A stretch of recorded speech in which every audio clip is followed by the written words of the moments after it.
بس القلاع كان كميته اكتر من كده في السجق، صح؟ صح. تعالى ناخد حته من القلب وغرقها فلفل اخضر، يعني مش عارف ايه كل ده.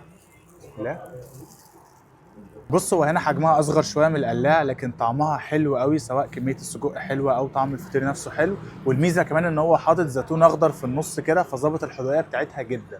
تعالوا بقى ناخد حته من الطرف ونشوف مليانه برضو ولا لا. الحشو بتاعها كويس برضو من جوه. يلا بينا ندوق.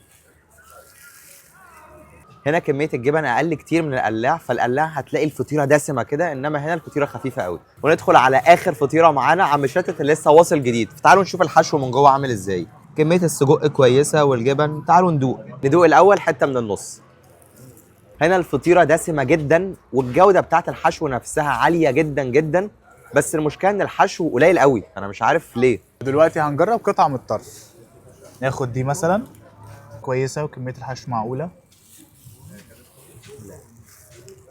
طبقه الفطير من الجنب مقرمشه، وجوده الحشو عاليه قوي قوي قوي، فانا عجباني جدا.